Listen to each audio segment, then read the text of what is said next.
والد صاحب primary school کے ٹیچر تھے۔ ان کی ملازمت کو 3 سال کا عرصہ ہوا تھا کہ ان کی شادی ہو گئی۔ والدہ کھاتے پیتے گھرانے سے تعلق رکھتی تھی، جبکہ والد صاحب کا تعلق ایک غریب دیہاتی گھرانے سے تھا۔ تبھی ابا کی سوچ بھی کچھ گاؤں والوں کے ماحول سے مطابقت رکھتی تھی۔ والدہ اپنے جیون ساتھی کے برعکس تھی۔ یہی وجہ تھی کہ وہ ابا کو ہر بات پر دیہاتی ہونے کا طعنہ دیتی تھی۔ کچھ عرصہ تو برداشت کیا، مگر رفتہ رفتہ وہ بھی بیوی کے ان طعنوں کا برملا جواب دینے لگے۔ اب لڑائی جھگڑا معمول بن گیا۔ اسی دوران ماں نے مجھے جنم دیا۔ میں نہایت گوری چٹی، خوبصورت اور معصوم سی تھی، مگر دادی نے اس کارن گود میں نہ لیا کہ ان کو امید تھی پوتا ہوگا۔ بھلا اس میں والدہ کا کیا قصور؟ یہ تو اللہ کی مرضی تھی۔ خیر والد صاحب نے ماں کو سمجھایا۔ ان کے سمجھانے سے دادی چپ ہو گئی۔ اصل پھوٹ تو اس وقت پڑی جب میری ماں نے ایک کے بعد دیگرے بیٹیوں کی لائن لگا دی۔ والد صاحب دیہاتی صحیح پر پڑھے لکھے تھے۔ وہ ہم چاروں بہنوں سے بہت پیار کرتے تھے۔ دادی سے بھی کہتے ان معصوموں کو کچھ مت کہا کرو، ورنہ خدا ہم سے ناراض ہو جائے گا۔ ان کی شادیاں بھی تو کرنی ہیں، اور تم ایک معمولی ٹیچر ہو۔ دادی جواب دیتی، تو کیا ان کو ڈانٹ ڈپٹ میں رکھنے سے ان کے نصیب سنور جائیں گے؟ یہ تو اللہ کی رحمتیں ہیں، بس ان کے لیے دعا کیا کرو۔ سب سے بڑی میں تھی۔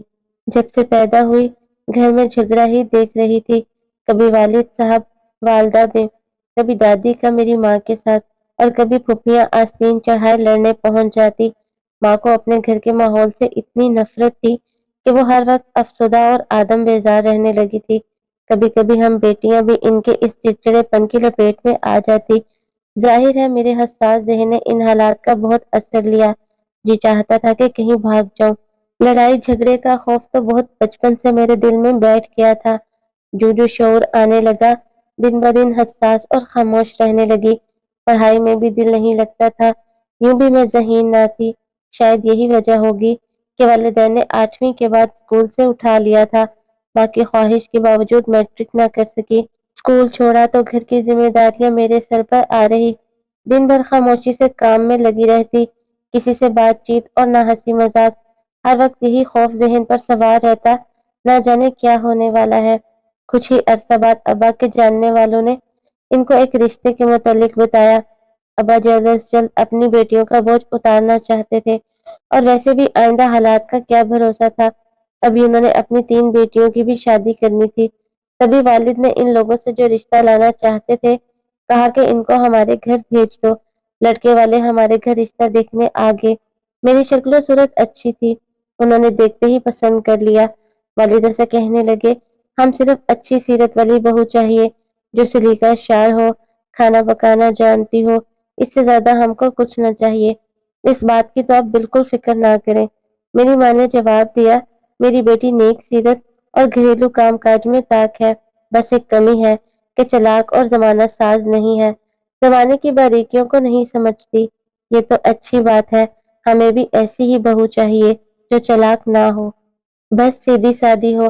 اسی وقت رشتہ پکا ہو گیا، اور 2 ماہ بعد میری شادی ہو گئی۔ پہلے پہل تو انہوں نے مجھے بہت پیار دیا، پھر ان کے اصل چہرے میرے سامنے آنے لگے۔ پہلی ہی رات پیار و محبت کی باتیں کرنے کی بجائے میرے دلہا نے ایسی باتیں کی جو کچھ فلسفیانہ قسم کی تھی۔ میری سمجھ میں نہیں آئی، میں ہوں ہاں میں جواب دیتی رہی۔ انہوں نے کہا، میں سمجھ گیا کہ تم نہ صرف کم پڑھی لکھی ہو، بلکہ تم میں سوجھ بوجھ کی بھی کمی ہے۔ ہماری اماں اپنے لیے خدمت گار بہو چاہتی تھی، لہٰذا ان کو مل گئی ہے۔ تم میں تو معمولی موضوع پر بھی بات کرنے کی اہلیت نہیں ہے۔ میں تم سے خوش رہوں نہ رہوں، میری ماں تمہارے ساتھ بہت خوش رہے گی۔ گویا شہاب نے پہلی رات مجھے قبول نہ کیا، باقاعدہ میرا انٹرویو لیا، اور میں انٹرویو میں فیل ہو گئی۔ وہ ایسی بیوی چاہتے تھے جو ہر لحاظ سے ان کی برابر کی ہو، سوچ اور خیالات میں اور تعلیم و تہذیب میں۔ وہ بہت پڑھے لکھے تھے، ان کی سوسائٹی بھی پڑھے لکھوں کی تھی۔ وہ چاہتے تھے میں ہر جگہ ان کے ساتھ جاؤں، مجھے ڈھنگ سے بات کرنا آتا ہو، پڑھی لکھی ہونے کے ساتھ سوشل بھی رہوں۔ شاید میری ساس نے بیٹے سے کچھ غلط بیانی سے کام لیا ہوگا کہ لڑکی پڑھی لکھی ہے، حالانکہ میں تو صرف مڈل پاس تھی۔ البتہ یہ بات صحیح تھی کہ میں خوبصورت تھی اور سگڑ بھی، اور میری ساس نے انہی 2 خوبیوں کو اہمیت دی تھی۔ یہ نہیں دیکھا کہ ان کا بیٹا کیسی خوبیاں اپنے شریک حیات میں دیکھنا چاہتا ہے۔ میں وہ سب کچھ نہ کر سکتی تھی اور ویسی بن ٹھن کر محفلوں میں نہیں جا سکتی تھی جیسے میرا شوہر چاہتے تھے۔ یہی وجہ تھی کہ آئے دن وہ مجھ سے الجھنے لگے، کہتے ماڈرن کپڑے پہنو، پارلر جاؤ، نئے انداز کے بال بنواؤ، اور میں انکار کر دیتی۔ اب وہ کسی کے سامنے بھی مجھے برا بلا کہنے سے گریز نہ کرتے، گوار تک کہہ ڈالتے تھے۔ جب شوہر بیوی کا ساتھ دینے والا نہ ہو تو لوگوں کو بھی ادھر ادھر کی باتیں کرنے کا موقع مل جاتا ہے۔ میں سسرال والوں کے ساتھ لاکھ اچھی سہی، لیکن شوہر کے رویے کو دیکھتے ہوئے سسرال والوں کے دل میں بھی میرے لیے کوئی مقام نہ رہا۔ وہ مجھے ہر وقت مختلف قسم کے طعنے دینے لگے۔ ہر وقت ان کی زبان پر میرے لیے یہ الفاظ ہوتے: ہمارا بیٹا اتنا خوبصورت، اچھی نوکری والا، پڑھا لکھا، جانے اس نے اپنی بیوی کے کیسے کیسے خواب دیکھے ہوں گے۔ اس نے تو فیصلہ ہم پر چھوڑا تھا، ہم نے ہی اس کے خواب اور اس کے تمام ارمان مٹی میں ملا دیا۔ نندے بھی ماں سے اب یہی کہنے لگی: جب ہمارا بھائی شادی سے خوش نہیں تو ایسی بیوی کس کام کی؟ ہمارا بس چلے تو ہم اپنے بھائی کی دوسری شادی کروا دیں۔ ان کی باتیں سن کر میں اندر ہی اندر کڑتی تھی، مگر کسی سے کچھ نہیں کہتی تھی، حتیٰ کہ اپنے والدین سے بھی نہیں، اس بارے میں ذکر نہ کیا کہ ان کو تکلیف ہوگی۔ کچھ ہی عرصے بعد میں ایک خوبصورت بیٹے کی ماں بن گئی۔ میں نے اللہ کا لاکھ لاکھ شکر ادا کیا کہ اس نے مجھے بیٹے سے نوازا۔ کم از کم سسرال میں میرے پاؤں تو جمے۔ سال بعد بیٹی ہو گئی۔ اپنے بچوں کی پرورش میں نے کوئی کسر نہ اٹھا رکھی۔ اپنی طرف سے میں ان کی پرورش اچھے طریقے سے کر رہی تھی، ان کی طرف ہمہ وقت متوجہ رہتی اور اپنی جان ان پر نچھاور کرتی تھی۔ اس پر بھی میرے شوہر اور سسرال والے کہتے: ان پڑھ ہے کیوں کر صحیح طرح بچوں کی پرورش کر رہی ہے، کاش ہم پڑھی لکھی بہو لاتے۔ میں یہ سب اس لیے برداشت کر رہی تھی کہ ابھی میری 3 بہنوں کی شادیاں ہونی تھی، نہیں چاہتی تھی کہ میری وجہ سے ان کا مستقبل خراب ہو۔ میں نے خود کو بدلنے کی کوشش کی کہ ویسی بن جاؤں جیسا شوہر اور اس کے گھر والے دیکھنا چاہتے ہیں، مگر ناکام رہی۔ کافی حد تک حالات سے سمجھوتا کر لیا، لیکن انسان چلتا تو اپنی فطرت پر ہے۔ پھر میں نے خود کو حالات کے دھارے پر چھوڑ دیا۔ میں اپنی ماں کا حال دیکھ چکی تھی اور سبق حاصل کر چکی تھی کہ مقابلہ کرنا اور جواب دینے سے بہتر ہے کہ عورت چپ رہے۔ اس طرح ہی وہ اپنے بچوں کے لیے گھر کی فضا میں سکون لا سکتی ہے، ورنہ بچے پریشان ہوتے ہیں۔ اب تو میں 4 بچوں کی ماں تھی، خوب جانتی تھی کہ ترکے بہ ترکے جواب دینے سے جھگڑا بڑھتا ہے۔ اس طرح حالات بہتر نہیں ہوتے بلکہ اور خراب ہوتے ہیں۔ بے شک میں نے بہت صبر سے کام لیا، لیکن آخر تو انسان تھی۔ اب میرے صبر کے بندھن ٹوٹ رہے تھے۔ میں خوب رونا چاہتی تھی، اپنی حالت کے بارے میں کسی کو بتانا چاہتی تھی، مگر یہاں میرا کوئی بھی اپنا نہ تھا جو میرے دکھ درد بانٹ سکتا۔ تبھی سب درد و غم اپنے سینے میں دفن کرتی جاتی تھی۔ نتیجہ یہ ہوا کہ بیمار پڑنے لگی۔ ایک بار بیماری غالب آ جائے اور حالات بہتر نہ ہوں تو پھر بیماری بار بار حملہ آور ہوتی ہے۔ میں آئے دن بیمار رہنے لگی۔ وہ جو ایک خوبی کچھ مجھ میں موجود تھی کہ میں خوبصورت تھی، اور صرف اسی خوبی کی بنا پر شہاب کی امی مجھے پسند کر کے بہو بنا کر لائی تھی، بیماری کی وجہ سے وہ بھی باقی نہ رہی تھی۔ حسن گہنا گیا، آنکھوں کے گرد سیاہ ہلکے پڑ گئے، چہرہ بے رونق اور رنگ اڑا اڑا سا۔ تھوڑا سا کام کرنے سے سانس پھولنے لگتا، آرام کی نیت سے ذرا سا لیٹ جاتی تو گھر میں شور برپا ہو جاتا کہ ہم تمہیں آرام کرنے کے لیے تو نہیں لائے تھے، سارے گھر کا کام پڑا ہے، اگر ہر وقت پلنگ پر بچھی رہے گی تو کام کون کرے گا؟ ان باتوں سے بچنے کے لیے مجھ کو مجبوراً کام کرنا پڑتا۔ نندے کالج جاتی تھی اور ساس کہتی میں تو بوڑھی ہوں، کام کیسے کر سکتی ہوں، کام تو تم ہی کو کرنا پڑے گا۔ وہ ملازمہ بھی نہ رکھتی تھی کہ ان کو نوکرانیوں کے ہاتھ کا کام پسند نہ تھا۔ ان ذلت امیز جملوں سے بچنے کی خاطر مرتا کیا نہ کرتا، مجبوراً اٹھ کر کام کرنے لگتی۔ شوہر رات کے آتے اور آ کر سو جاتے، جیسے ان کو مجھ سے کوئی دلچسپی ہی نہ ہو۔ کبھی میٹھا نہ بولتے۔ ہم ایک کمرے میں 2 اجنبیوں کی طرح زندگی گزار رہے تھے۔ وہ میرے ہو کر بھی میرے نہ تھے۔ ایک عزت دار شخص کی بیوی تھی، لیکن تمام رشتوں کے ہوتے ہوئے تہ دامن شد ضرور تھی۔ شہاب نے کبھی نہ پوچھا کہ تم کو کچھ چاہیے۔ میری عادت ویسے بھی کسی سے کچھ مانگ کر لینے کی نہ تھی، جو مل گیا کھا لیا اور جو مل گیا پہن لیا۔ میں نے یہ سب کچھ اپنی قسمت کا لکھا سمجھ کر چپ کا روزہ رکھ لیا۔ میں روز روز کے جھگڑوں سے گھبراتی تھی، اس لیے چپ رہتی تھی کہ میرا انجام بھی میرے والدین جیسا نہ ہو۔ وہی تاریخ دہرائی جا رہی تھی، فرق صرف یہ تھا کہ وہاں اماں روبدار تھی، یہاں میرے شوہر۔ سوچ سوچ کر ڈرتی تھی کہ ان جھگڑوں کا اثر میرے بچوں پر نہ پڑ جائے، جس طرح میرے والدین کے جھگڑوں کا اثر ہم بہنوں پر ہوا۔ کبھی ایسی کوئی بات ہی منہ سے نہ نکالتی کہ جو جھگڑے کی بنیاد بنے۔ ایک منحوس دن میری ایک سہیلی آ گئی، میں اکیلی بیٹھی تھی، دل پر منو بوجھ تھا۔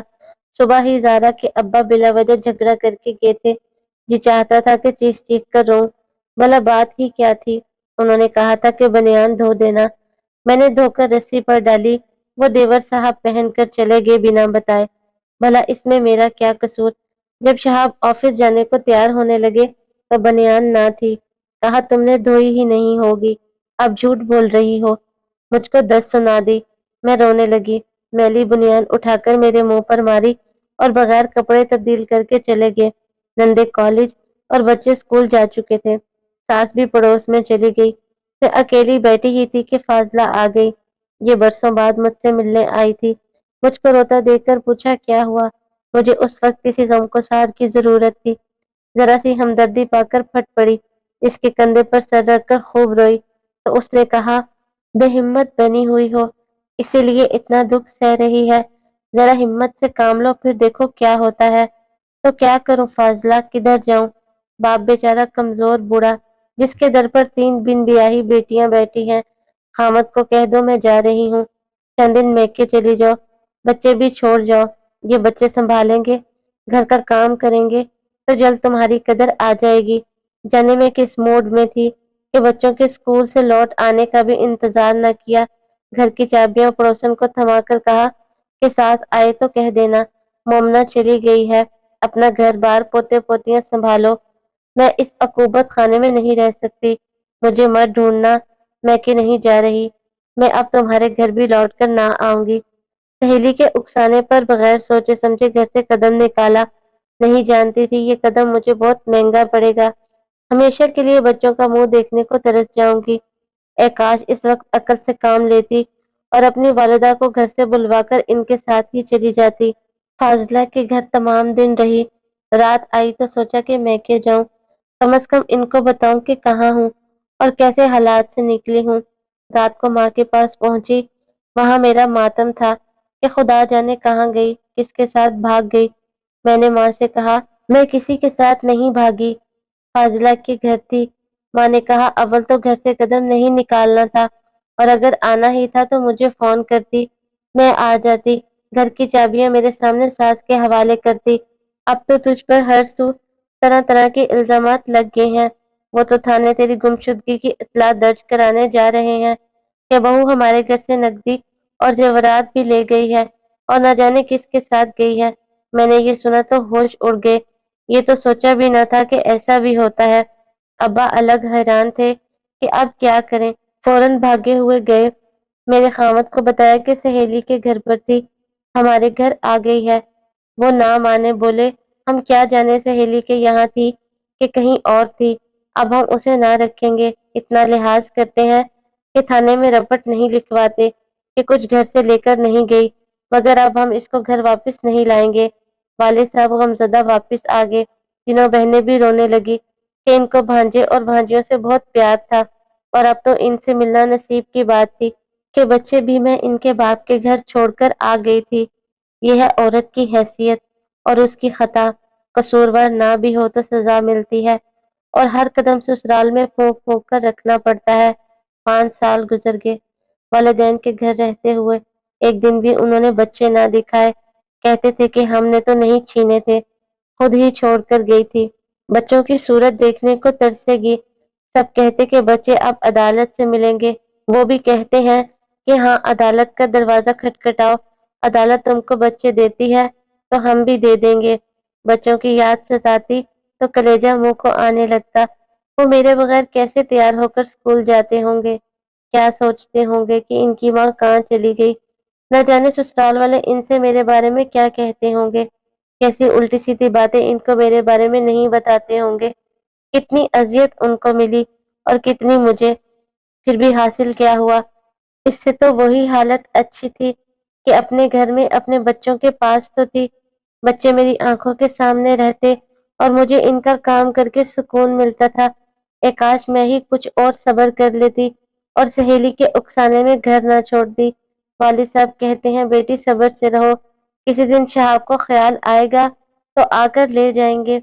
ہم شریف لوگ ہیں، عدالت جائیں گے اور نہ طلاق مانگیں گے۔ سنا ہے کہ ساس بیٹے کے لیے لڑکی ڈھونڈتی پھرتی ہے، لیکن 4 بچوں کا سن کر لوگ پرے ہٹ جاتے ہیں۔